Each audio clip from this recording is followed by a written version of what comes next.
The reason why I'm buying HBAR instead of Ethereum is very simple, even though nothing I say is financial advice nor a guarantee. I just do believe that HBAR, hypothetically, has a lot more room to grow at this point when compared to Ethereum.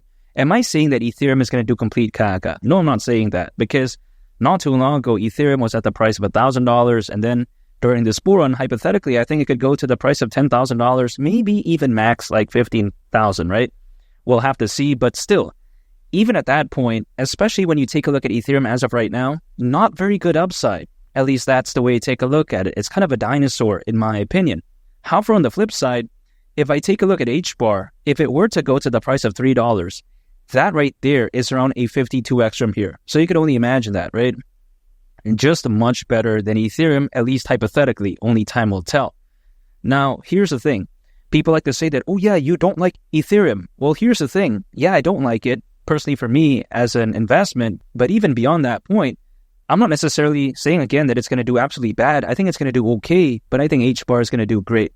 And not to mention, you take a look at when it comes to Hedera, its fundamentals are really rock solid. I think it's a lot better than some caca nonsense like Ethereum, because if you take a look at Ethereum, even as a layer 1 blockchain, I don't think it's the best.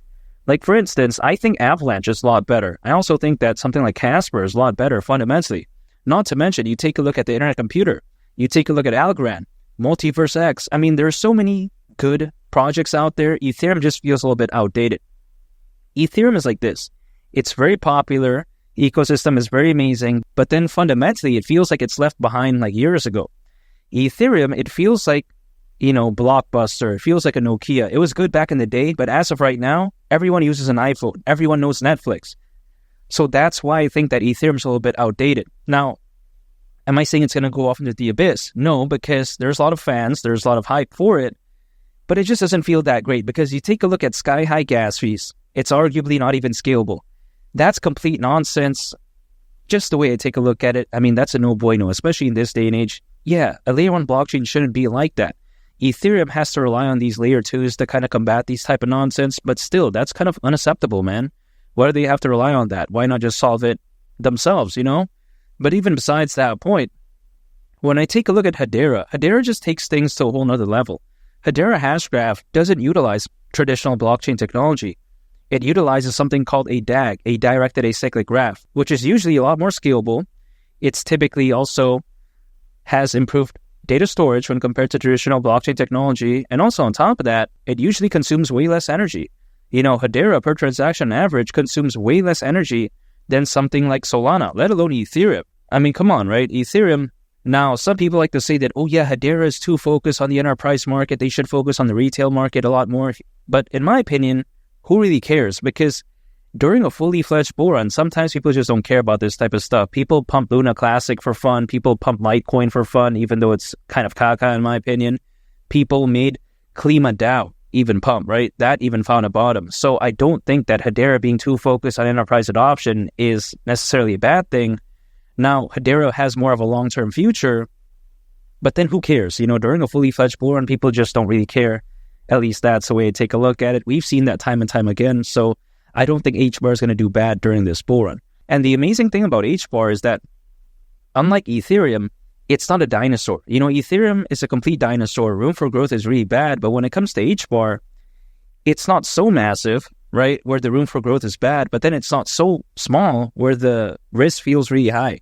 So that's why I really like about HBAR. I'd much rather buy HBAR over Ethereum, like any day of the week. If I could only put all my eggs into one basket for this bull run, HBAR or Ethereum, hands down it's going to be HBAR. I'm not talking about 2018 when Ethereum was like a lot different back then, right?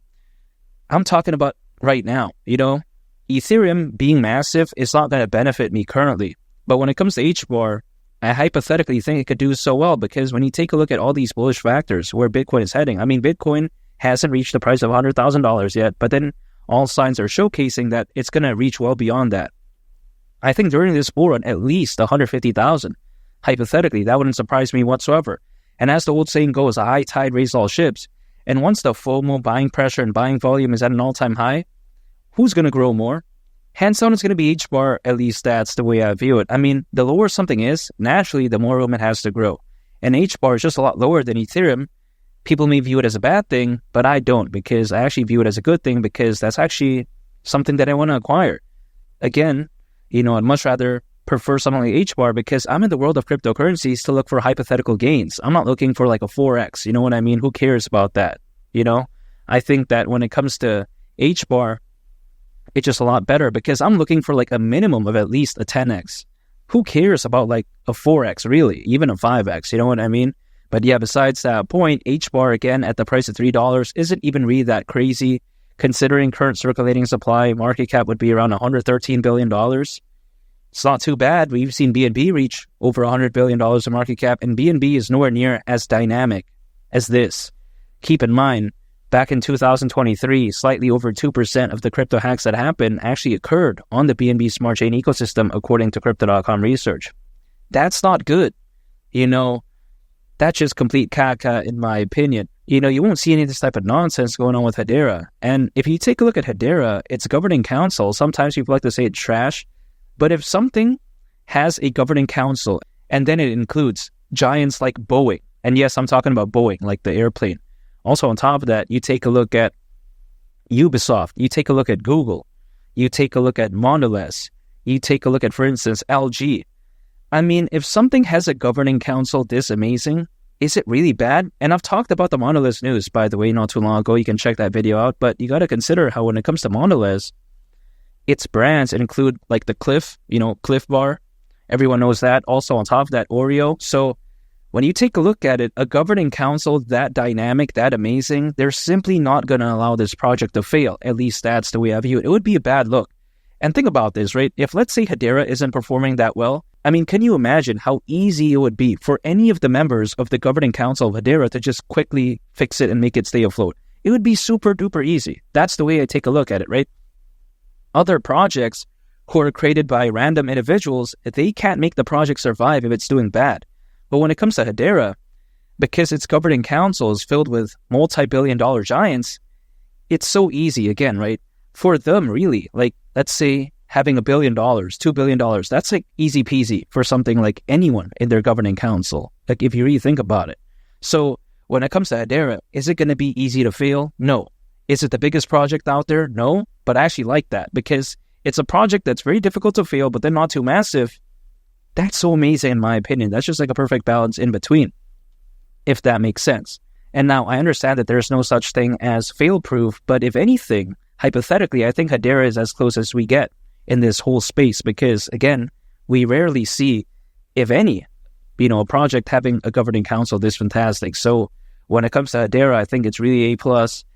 And again, HBAR at the price of $3 during this bull run wouldn't surprise me whatsoever. I'm still dollar cost averaging. I haven't sold any HBAR and I don't plan to anytime soon. I'm going to still accumulate because I think the bull run is far from over. And I'm still going to hold because, again, $3, that right there wouldn't surprise me whatsoever for HBAR during this bull run. And make sure to subscribe if you gain value from this video. I'd greatly appreciate it. It's been Lee the Captain, and I'll catch y'all on the next one. I'm out. Peace. Bye.